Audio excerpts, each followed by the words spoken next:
The empty glass. Olivia Walker adjusted her navy blue blazer as she settled into her first-class seat, placing her sleek black leather briefcase under the seat in front of her. She took a deep breath and exhaled slowly, letting the weight of the past few months roll off her shoulders. The Donovan case had been grueling, long nights, endless strategy meetings, and high-stakes courtroom battles, but in the end, she had won. The victory wasn't just another notch in her already illustrious career, it was a statement, proof that justice could be served, even when the odds were stacked against the oppressed.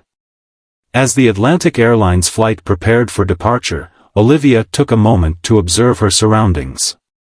The first-class cabin was filled with an air of exclusivity, well-dressed business professionals, a few wealthy retirees, and a celebrity couple seated a few rows ahead, whispering to each other behind oversized sunglasses. The ambience was polished, with soft golden lighting, plush reclining seats, and the promise of impeccable service.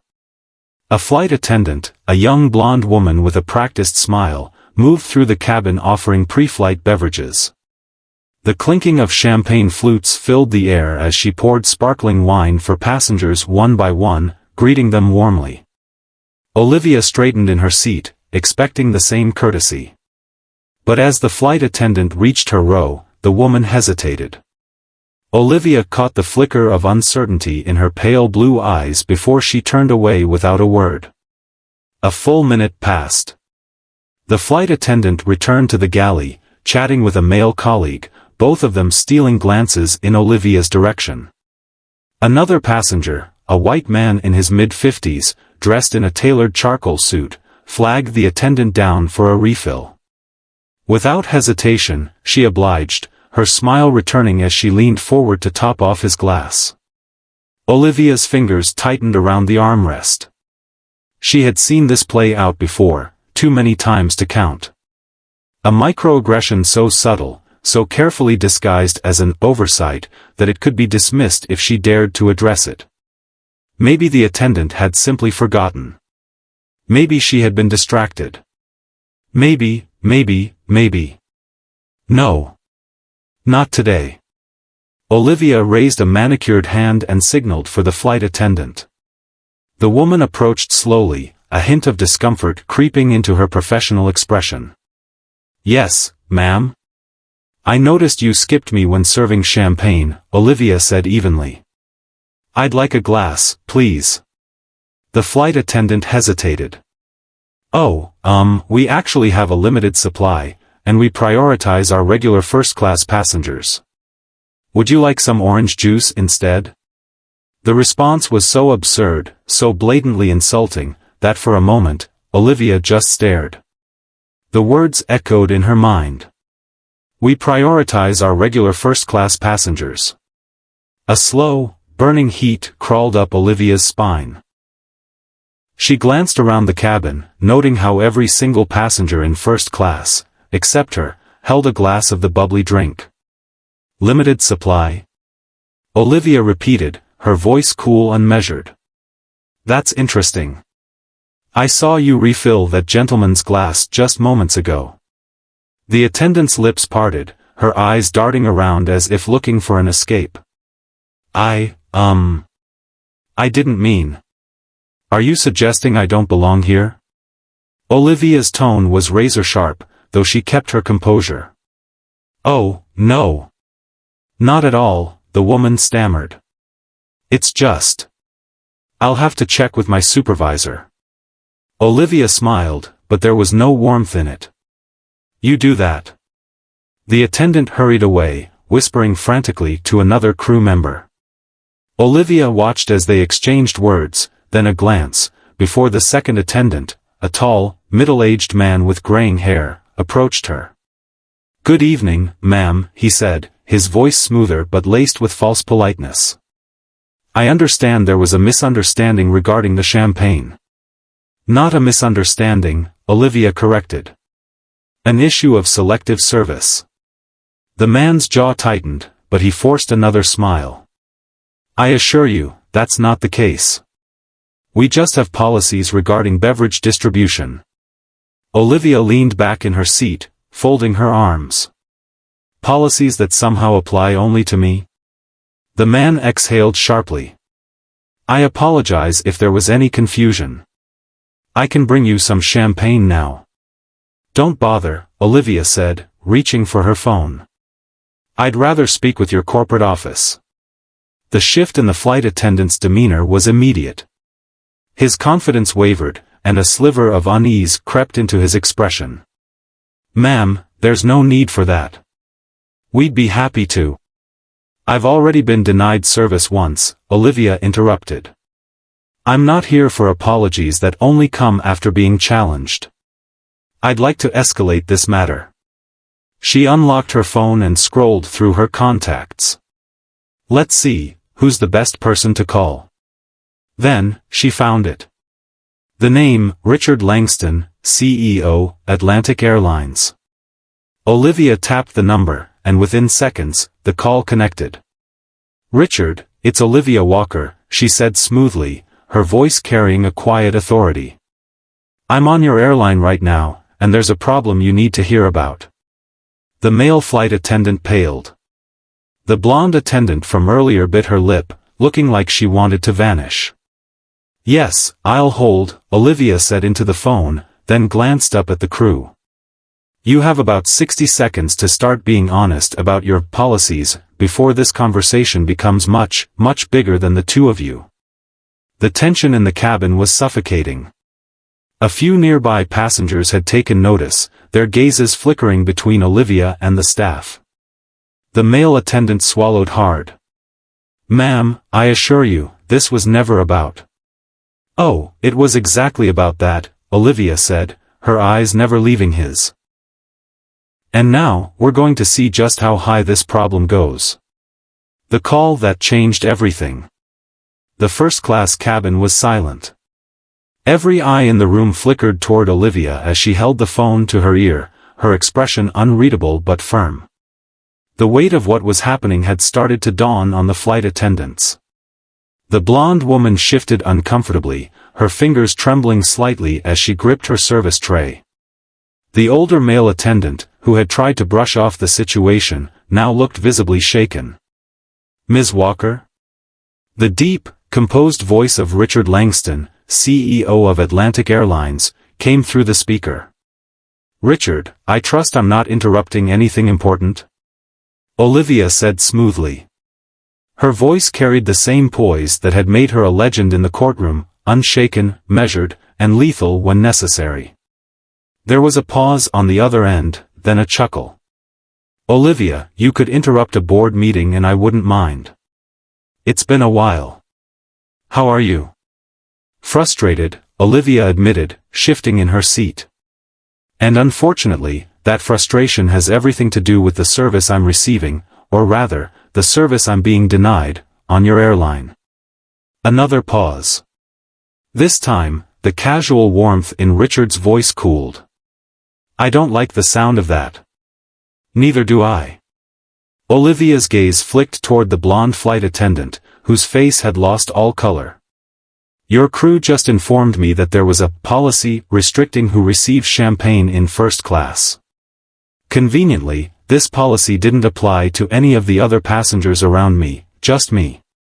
There was a sharp intake of breath from Richard. That doesn't sound like any policy I'm aware of. No, it doesn't. Olivia leaned back, crossing her legs. She wanted them to feel the pressure, to squirm under the weight of their mistake. And yet, when I inquired, I was met with excuses and condescension.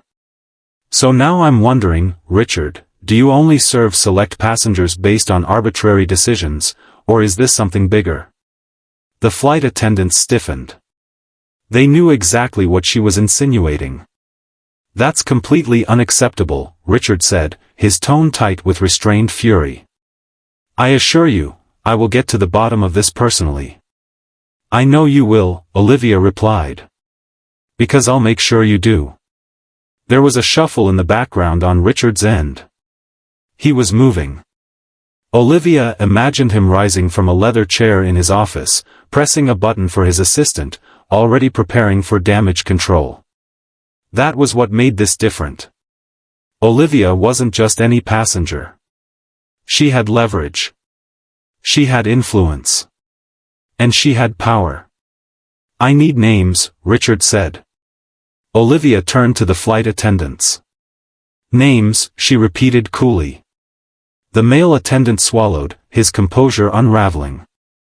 "Ma'am, I didn't mean any harm. It was a simple question," Olivia cut in. "Your names?" The blonde woman licked her lips. "Sarah Reynolds," she whispered. The man hesitated, then sighed. "Derek Thompson." Olivia nodded. "You got that, Richard?" "Got it," he confirmed. "They'll be dealt with." Sarah let out a quiet whimper, her eyes wide with fear.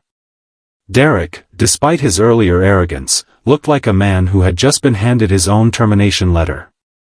"Olivia, I need a favor," Richard continued. "Stay on the plane. I'll have my team meet you in Chicago as soon as you land. I want a full statement." Olivia considered it. She could have walked away now, knowing justice would be served. But walking away meant this incident might be buried, treated as a misunderstanding. No. It had to be more than that. "I'll be waiting," she said.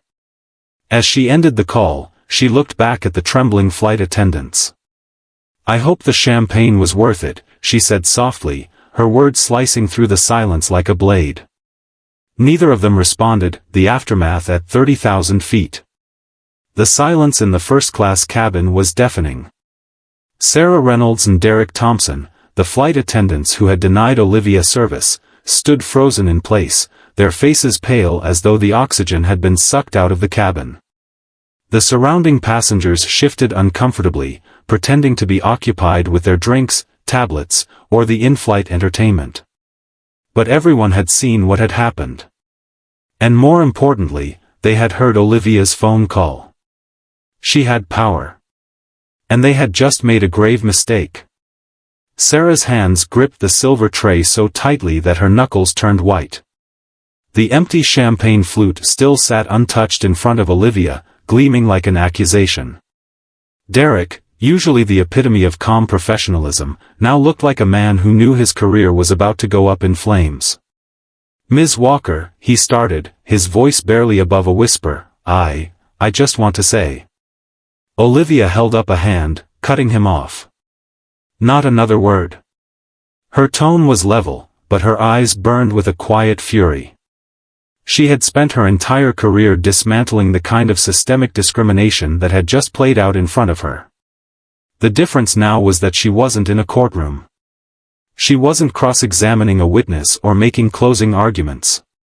No, she was sitting in first class, minding her own business, and still, this happened. Derek swallowed hard, stepping back. The cabin remained tense. Then, a deep, slow voice from across the aisle broke the silence. "Well, that was something," said an older man in a crisp navy suit. He leaned forward, adjusting his gold-rimmed glasses as he looked at Olivia with admiration. "Haven't seen anyone handle a situation quite like that before." Olivia turned her head slightly. She recognized him. Edward Langston. The father of Richard Langston, the CEO of Atlantic Airlines. A well-known business magnate, philanthropist, and a longtime friend of some of the most powerful names in the country. "Mr. Langston," Olivia said evenly. "I didn't realize you were on this flight." "Oh, I keep a low profile these days," Edward replied, flashing a smile. "But I couldn't help but witness all that just now. Quite the way to put people in their place." His eyes flickered toward the two attendants, who were now pretending to check their service carts, their hands trembling. "It wasn't about putting anyone in their place," Olivia said calmly. "It was about making sure I was treated the same as everyone else." Edward nodded approvingly. "And you did exactly that." A few murmurs of agreement came from other first-class passengers. Olivia could feel the shift in the air. Before, some had simply observed, too cautious to get involved. But now, Emboldened by Edward Langston's approval, they started voicing their support.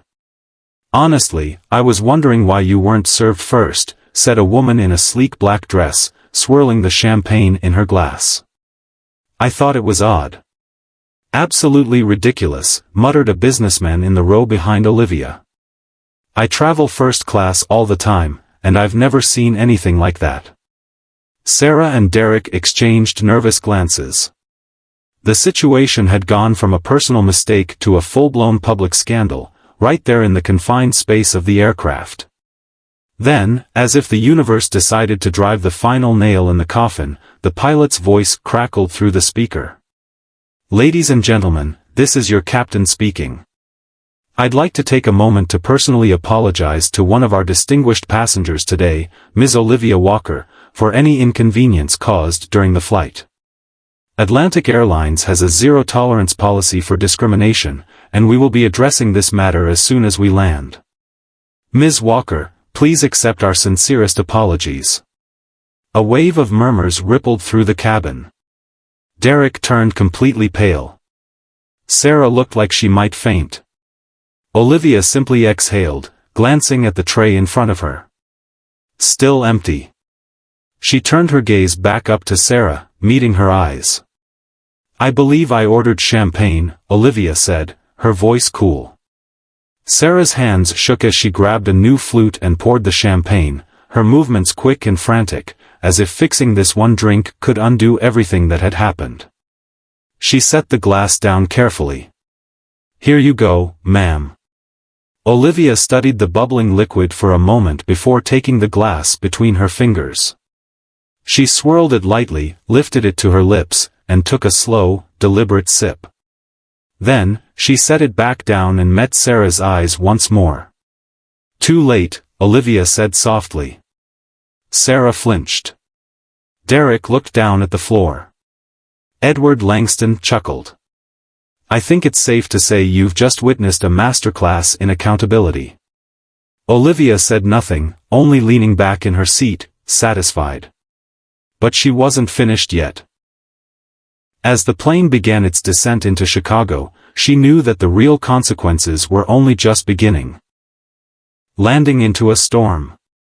The plane's wheels touched down with a soft jolt, and Olivia exhaled as the engines roared in deceleration. Outside the small window, the skyline of Chicago stood tall against the setting sun, its towering glass structures reflecting the last remnants of daylight. This city had been a second home to her for years, but today, as the aircraft taxied toward the gate, she knew she wasn't stepping into familiar territory, she was stepping into the aftermath of a storm she had unintentionally unleashed. The air inside the first-class cabin was thick with tension. Derek and Sarah, the flight attendants who had humiliated Olivia, had barely spoken since the captain's announcement. Sarah had kept her gaze firmly on her service cart, her hands moving in small, nervous motions as she pretended to be busy. Derek, normally exuding the confidence of a seasoned professional, sat stiffly in the jump seat, his fingers drumming anxiously against his knee. As soon as the fasten seatbelt sign blinked off, Olivia unbuckled and reached for her sleek black leather bag, her movements slow and deliberate. She could feel the eyes of the other passengers on her. Some were expectant, waiting to see what she would do next. Others wore expressions of quiet admiration. A few, she suspected, were already crafting their own versions of this story, one that would be whispered in boardrooms, passed around over dinner tables, or debated on social media. Edward Langston stood as well, buttoning his navy blazer with practiced ease. He gave her a nod of approval. "I suspect this won't be the last we hear about this," he said. "I don't plan for it to be," Olivia responded, smoothing her blazer. As she stepped into the aisle, Sarah spoke up, her voice shaky. "Ms. Walker?" Olivia turned, arching a brow. I didn't mean to offend you," Sarah stammered, her face a mixture of regret and dread. I didn't think." Olivia held up a hand.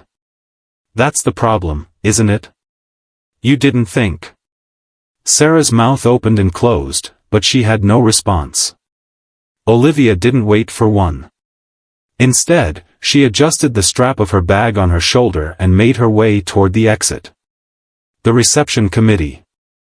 As she stepped off the plane and into the jet bridge, Olivia was immediately met by two figures in crisp business suits. They stood with the rigid posture of people who dealt in corporate damage control, and their expressions were expertly neutral. Ms. Walker, the woman in the dark gray suit, greeted, her tone professional. "I'm Vanessa Carmichael, Senior VP of Customer Relations at Atlantic Airlines. This is Michael Reed, our Director of Legal Affairs." Olivia gave them a measured look. "I assume Richard sent you?" Vanessa nodded. "He's currently in a meeting with our PR team, but he's expecting you shortly." Michael cleared his throat. "We'd like to escort you to a private lounge where we can discuss this situation in detail." Olivia glanced past them, where a cluster of reporters and camera crews had already gathered near the main terminal. Someone must have leaked the story, whether it was a passenger, a flight crew member, or even someone at corporate trying to get ahead of the narrative. It didn't matter. The media was here. And so was the reckoning. "Let's make one thing clear," Olivia said, adjusting the sleeve of her blazer. "This isn't just a situation. It's a blatant case of discrimination on your airline's part, and how you handle it will set the tone for what comes next." Vanessa and Michael exchanged quick, uneasy glances. "We understand, Ms. Walker," Vanessa said smoothly. "Which is why we'd like to extend our deepest apologies, Anne." Olivia held up a hand, silencing her. "Save it for the meeting," she said. "And while you're at it, make sure those flight attendants know they'll be facing more than just an internal review." Michael exhaled, running a hand over his neatly combed hair. "Ms. Walker, I hope you understand that we have procedures for addressing." "I understand," Olivia cut in. "But what I also understand is how companies like yours operate. You want to contain the damage, issue a generic apology, maybe offer a free flight credit, and hope it all blows over. That won't work this time." Vanessa looked slightly pale but recovered quickly. "Richard wants to speak with you personally before any statements are made. He respects you, and he knows this needs to be handled with absolute care." Olivia studied her for a moment before nodding. "Then let's not keep him waiting. The meeting that could change everything." 15 minutes later, Olivia sat in a sleek private conference room at O'Hare International Airport, across from Richard Langston. The CEO of Atlantic Airlines was a man in his mid-50s, with salt and pepper hair and the polished demeanor of someone used to being in control. But today, Olivia noted, there was something different in his expression, something akin to wariness. "I'll cut to the chase," Richard began, his fingers interlocked on the table. "What happened to you on that flight was unacceptable. And I take full responsibility." Olivia leaned back, crossing her legs. "Good start. But words aren't enough." Richard nodded. "I figured you'd say that." He reached for a document in front of him and slid it across the table. "Effective immediately, both flight attendants involved in the incident are suspended pending a full investigation." Olivia didn't react. "And?" Richard exhaled. "We'll be implementing mandatory diversity and bias training for all flight staff, starting with those assigned to first class and international routes. Additionally, I'd like to extend an invitation for you to sit on our advisory board to help us overhaul our policies." Olivia raised a brow. "You want me to help clean up your mess?" "I want to make sure this doesn't happen again," Richard corrected. "And I know you're the kind of person who can hold us accountable." Olivia considered this. It wasn't about money. It wasn't about a free first-class ticket. It was about ensuring that what happened to her wouldn't happen to another black woman, or any person of color, in the future. "This isn't just about optics," she warned. "If I agree, I expect real change. Not just a PR stunt." Richard met her gaze. "Then let's make it happen." She studied him for a long moment before extending her hand. He shook it firmly. "This isn't over," Olivia said. "I know," Richard admitted. Outside the conference room, the media storm raged on, but inside, something more important was happening. A shift.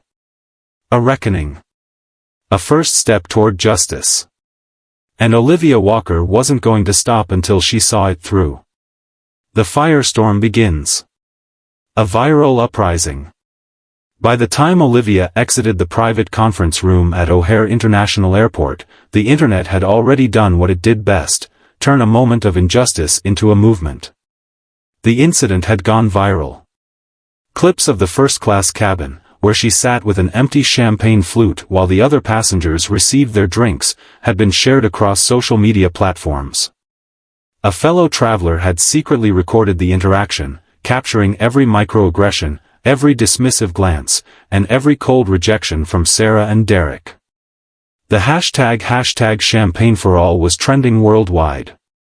News outlets were running the story on their front pages. Prominent black attorney denied service on Atlantic Airlines flight, company in crisis mode. Racial bias in the skies, high-profile lawyer takes on airline discrimination.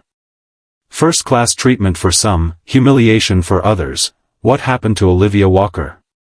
As she stepped into the executive lounge, Olivia's phone buzzed with an incoming call from her assistant, Nicole. "You're all over the news, Liv," Nicole said breathlessly. CNN, MSNBC, The Shade Room, everywhere. Twitter is on fire. Celebrities are reposting the video. Even the NAACP just released a statement. Olivia exhaled, rubbing her temples. She had expected this, but not at this scale, not this fast. "Send me a list of media requests," Olivia instructed. "And get Marcus on the line. If this turns into a legal battle, I want the firm ready." Nicole hesitated. "There's more." "What?" "They found dirt on Derek and Sarah." Olivia's brows lifted. "Go on." Nicole's keyboard clacked in the background. Journalists started digging the moment the story broke. Turns out Derek has a history of complaints, multiple passengers have accused him of racially biased behavior, but the airline never took action. And Sarah? She posted some pretty problematic things online. Old tweets resurfaced, racist comments, offensive jokes. "It's bad, Liv." Olivia's jaw tightened. So this wasn't an isolated incident.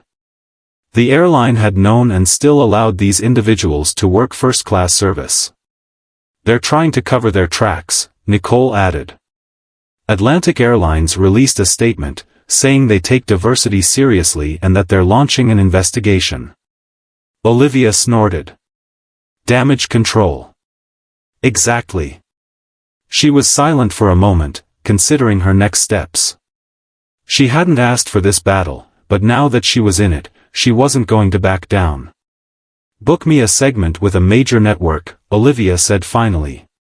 "If they want a PR war, let's make sure the truth is loud enough." The media circus. By the time Olivia reached her hotel, a small army of journalists and cameras were camped outside, waiting for a statement. Flashes went off the moment she stepped out of the black sedan. "Ms. Walker. Can we get a comment? Will you be suing the airline? What message do you have for black travelers? Do you think this will change airline policies?" She had dealt with the press before, after winning landmark cases, after fighting for justice in the courtroom, but this felt different. This wasn't just about a client. This was personal. Olivia adjusted her blazer, squared her shoulders, and faced the cameras. "I appreciate the overwhelming support from people around the world," she began, her voice steady and strong. "But let me be clear, this is not just about me. This is about every person who has been made to feel less than. It's about the systems that allow discrimination to thrive. I intend to hold Atlantic Airlines accountable, not just with words, but with real action." A murmur ran through the press. "Will you be suing?" a reporter called out. I'm exploring all legal options, Olivia answered. But more importantly, I expect policy changes. I expect justice. And I won't stop until that happens. With that, she turned and strode into the hotel, leaving the media scrambling for their next headline. Behind closed doors. Inside her suite, Olivia sank onto the plush couch, kicking off her heels. She poured herself a glass of water, her mind racing. She barely had time to take a sip before her phone buzzed again. This time, it was Marcus Reynolds, the founding partner of her law firm. "Olivia," Marcus greeted. "Hell of a situation you're in. That's one way to put it. I just got a call from Atlantic Airlines' legal team. They want a meeting." Olivia smirked. "Of course, they do. What's their offer?" "They didn't say. But if I had to guess. A settlement." She exhaled slowly. "They think money will make this go away. Most people would take the check and move on," Marcus said. "But I know you won't." "You're damn right I won't." Marcus chuckled. "That's what makes you who you are, Olivia. So what's your play?" She leaned back, staring at the city lights through the hotel window. "I want a full policy overhaul," she said. "I want systemic changes in how they train their staff. And I want those flight attendants held accountable." Marcus was silent for a moment. "Then, you're not just fighting for yourself, are you?" "No," Olivia admitted. "I'm fighting for every black person who has ever been made to feel invisible." There was a pause, then Marcus's voice came through, firm and certain. "Then let's make history. The power of one voice." By the next morning, Olivia's stance had ignited a full-blown movement. Airline passengers worldwide started sharing their own experiences of discrimination, using #ChampagneForAll to demand better treatment for marginalized travelers. High-profile figures spoke out: celebrities, politicians, activists. Major news networks aired panel discussions on racial bias in the airline industry. And then, the bombshell dropped. A former Atlantic Airlines employee came forward, revealing that the company had ignored repeated complaints about Derek's behavior. Internal emails leaked, showing executives dismissing past discrimination cases as inconsequential. The pressure was too great. That afternoon, Atlantic Airlines held an emergency press conference. Richard Langston, the CEO, stepped up to the podium, looking more fatigued than before. Cameras flashed as he cleared his throat and began. "We failed. We failed Olivia Walker. We failed our customers. And we failed in upholding the values we claim to stand for." He went on to announce a sweeping new diversity and anti-discrimination initiative. Derek and Sarah had been officially terminated. Every flight attendant in the company was to undergo mandatory racial bias training, and Atlantic Airlines pledged to work with advocacy groups to create long-term reform. And then, the final moment of reckoning. "We have reached out to Ms. Walker," Richard said, "and we are honored to announce that she will be joining our advisory board to help oversee these changes." The press erupted in questions, but Olivia didn't need to hear them. She had already won. A legacy of change. That evening, as Olivia sat in her hotel room, her phone lit up with messages from friends, colleagues, and strangers who had been inspired by her stand. Nicole sent one last text before signing off for the night. "You changed the game, Liv." Olivia smiled. She hadn't just fought for herself, she had fought for something bigger. And she had won. A new chapter of power. 1 month later, the aftermath. A month had passed since Olivia Walker's flight from Washington, D.C. to Chicago, but the impact of that moment still rippled across the airline industry. The scandal that had started with an empty champagne flute had escalated into a full-blown reckoning for Atlantic Airlines and beyond. Under immense public pressure, other airlines scrambled to re-evaluate their own policies. Social media continued to buzz with testimonies from passengers who had experienced racial discrimination in first class, economy, and even airport lounges. The fight wasn't over. And Olivia Walker had just begun. A seat at the table. Inside Atlantic Airlines' towering headquarters in Atlanta, a new advisory board was holding its first official meeting. Olivia sat at the polished glass table, dressed in an emerald green power suit, her presence commanding the room. To her left sat Richard Langston, the humbled CEO who had spent the past month putting out fires. To her right, an array of executives, diversity experts, and legal professionals, each brought in to ensure that what happened to Olivia would never happen again. "Let's be clear," Olivia said, folding her hands on the table. "You didn't bring me here for optics. I'm here to make sure real change happens." Richard nodded. "That's exactly why we wanted you here, Ms. Walker." She scanned the room, letting the weight of her words settle. "Then let's start with policy reform," she continued. "I've drafted a plan for a zero-tolerance discrimination policy, one that includes accountability for flight crews, mandatory racial sensitivity training, and an anonymous reporting system for passengers and employees alike." An older board member, a woman who had spent decades in the airline industry, raised an eyebrow. "That's ambitious." Olivia didn't blink. "It's necessary." Silence. Then Richard Langston exhaled. "I agree." The board meeting stretched into hours as they worked through the logistics of a new era for Atlantic Airlines. By the time Olivia left the building, she wasn't just a woman who had made a statement, she was a woman shaping the future. The ripple effect. While Olivia worked behind the scenes at Atlantic Airlines, the world outside continued to react. The FAA launched an inquiry into discrimination within the airline industry. Several flight attendants from competing airlines spoke out, revealing similar biases in their own companies.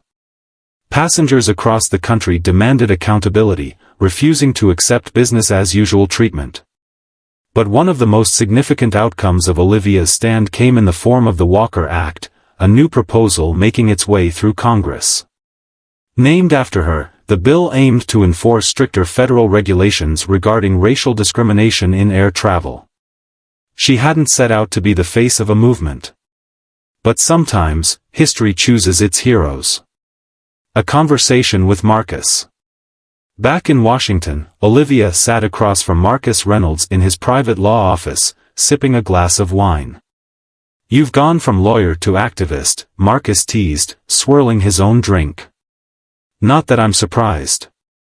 Olivia smirked. "It wasn't the plan. But injustice has a way of forcing your hand." Marcus leaned back in his chair, watching her carefully. "So, what's next?" She sighed, running a hand through her natural curls. "Honestly? I don't know. The advisory board is keeping me busy, but I miss the courtroom.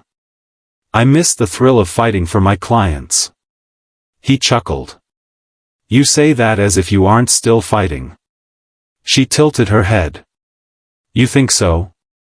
Olivia, you took on one of the biggest airlines in the country and forced them to change. You turned an act of discrimination into a national conversation. That's the fight of a lifetime." She sipped her wine, letting the words sink in. He wasn't wrong. But she wasn't done yet. A surprise visit. A week later, Olivia found herself back at the airport, not as a passenger, but as a speaker. Atlantic Airlines had invited her to give the keynote speech at their first-ever Diversity and Inclusion Summit. The irony wasn't lost on her. Just weeks ago, she had been humiliated in one of their first-class seats.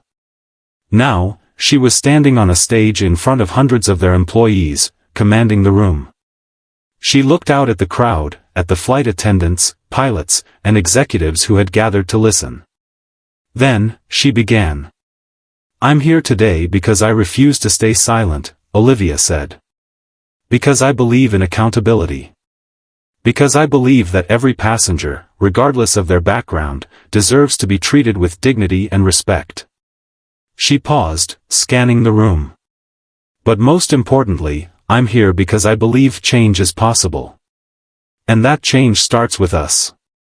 Thunderous applause filled the auditorium. Olivia Walker had once been denied a simple glass of champagne. Now, she was toasting to something far greater, a revolution in the skies.